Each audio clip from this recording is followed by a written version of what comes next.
semuanya, perkenalkan nama aku Sabrina Nur Azizah, merupakan mahasiswa aktif dari Universitas Negeri Jakarta di program studi pendidikan sosiologi.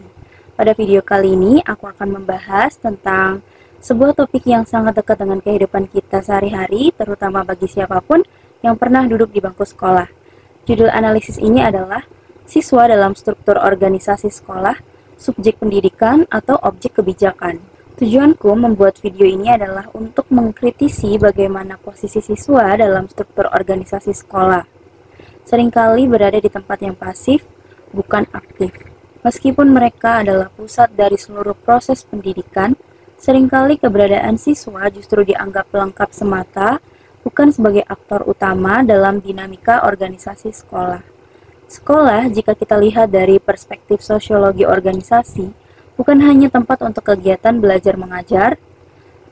Sekolah adalah organisasi formal yang memiliki struktur, peran, aturan, dan juga relasi kekuasaan. Di dalamnya terdapat kepala sekolah sebagai pucuk pimpinan, diikuti oleh wakil kepala sekolah, para guru, tenaga kependidikan, hingga para siswa sebagai peserta didiknya. Dalam teori organisasi modern, semua anggota organisasi seharusnya memiliki kontribusi aktif sesuai dengan fungsinya. Namun, dalam kenyataannya, siswa sering ditempatkan pada posisi terbawah dalam struktur pengambilan keputusan. Mereka menjadi objek dari kebijakan yang ditentukan oleh pihak-pihak di atas mereka tanpa diajak berdiskusi secara bersama. Pertanyaannya adalah, apakah siswa benar-benar diberi ruang untuk berpartisipasi dalam pengambilan keputusan sekolah? Jawabannya tidak.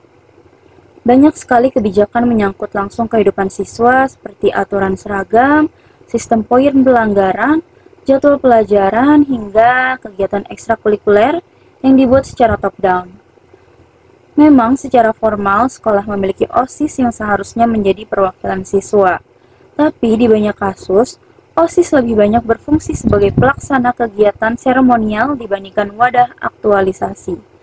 Bahkan ketika OSIS ingin mengusulkan ide atau perubahan, tetap harus melalui proses yang sangat panjang yang dikendalikan oleh guru pembina sehingga otonomi siswa sangat terbatas. Kalau berbicara jujur, hampir semua siswa pernah mengalami situasi di mana kebijakan sekolah terasa sangat memaksa dan tidak memberi ruang negosiasi. Banyak sekali siswa tidak tahu bagaimana cara menyampaikan keluhan mereka secara aman. Bahkan ketika terjadi masalah serius seperti bullying, suara siswa seringkali dipinggirkan karena dianggap dapat merusak citra sekolah. Ketika kita tarik ke analisis sosiologis, situasi ini bisa dijelaskan dengan beberapa teori penting, yaitu yang pertama dari pendekatan struktural fungsional. Organisasi seperti sekolah seharusnya bekerja seperti tubuh manusia, di mana semua bagian saling mendukung agar sistem berjalan dengan baik. Tapi jika siswa diberi ruang bicara, maka sistem ini menjadi timpang, karena bagian yang seharusnya menjadi fokus justru tidak diberdayakan dengan baik. Kedua, ada pendekatan teori konflik. Kita melihat bahwa sekolah adalah arena ketimpangan kekuasaan. Para guru dan kepala sekolah memegang kendali dengan penuh, sementara siswa tidak diberi ruang untuk menentang atau menegosiasikan keputusan mereka. Siswa berada dalam posisi subordinat dan hanya dianggap sebagai penerima kebijakan. Lalu, bagaimana seharusnya organisasi sekolah membangun struktur yang lebih demokratis dan manusiawi? Jawabannya adalah dengan membuka ruang partisipasi yang nyata. Misalnya, sekolah dapat mengadakan forum konsultasi siswa secara berkala, di mana siswa dapat menyampaikan pendapat atau kritik mereka secara aman dan dapat dihargai. OSIS juga diberi wewenang lebih besar untuk terlibat dalam pengambilan keputusan, bukan sekedar menjadi panitia kegiatan. Guru pun perlu dilatih untuk menjadi fasilitator dialog, bukan sekedar pelaksana aturan. Jika semua komponen sekolah berjalan dengan prinsip keterbukaan, maka siswa akan merasa dihargai, didengar, dan berdaya. Dan itu artinya melibatkan siswa sebagai subjek, bukan objek. Tapi mari kita tarik ke belakang dan bertanya, kenapa struktur sekolah bisa menjadi seperti sekarang? Kalau kita lihat dari sejarah, Sistem sekolah modern yang kita kenal sekarang berkembang sejak abad ke-19, terutama di Eropa. Tujuan awalnya adalah mencetak tenaga kerja terampil dan patuh untuk memenuhi kebutuhan industri. Maka sekolah dirancang menyerupai sistem pabrik, yang dimana ada bel sebagai penanda waktu, seragam, bangku tersusun rapi, guru sebagai otoritas, dan siswa sebagai peserta yang harus mematuhi instruksi. Struktur ilmiah yang kemudian diadopsi hampir di seluruh dunia, termasuk Indonesia, namun zaman telah berubah.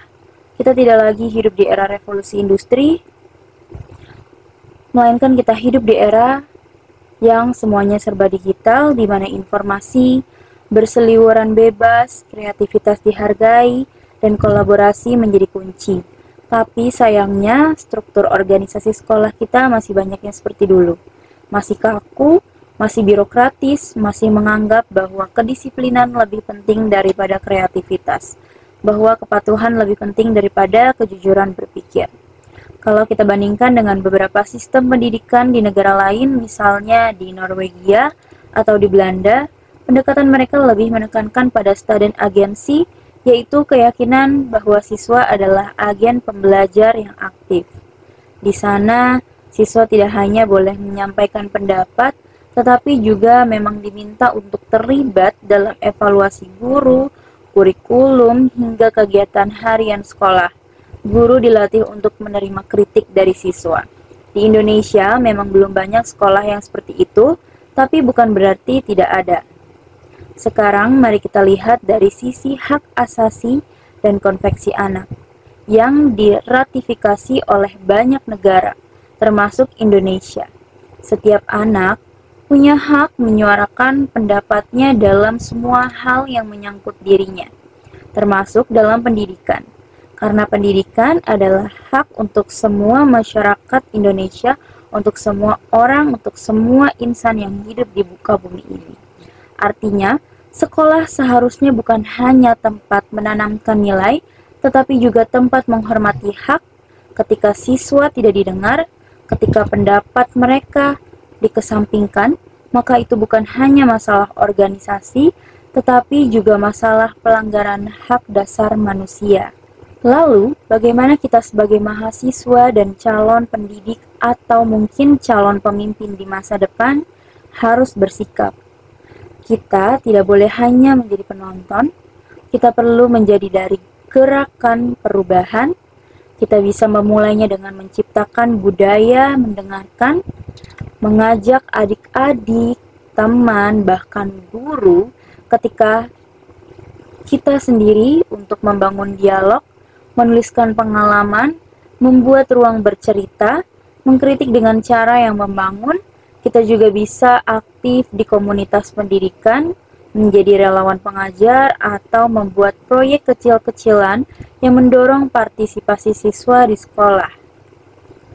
Ingat, organisasi pendidikan bukan hanya milik kepala sekolah atau guru, itu juga milik siswa, dan karena itu, siswa punya hak untuk ikut serta di dalamnya, suara mereka valid, perspektif mereka penting, dan pengalaman mereka layak dijadikan dasar dalam pembuat kebijakan.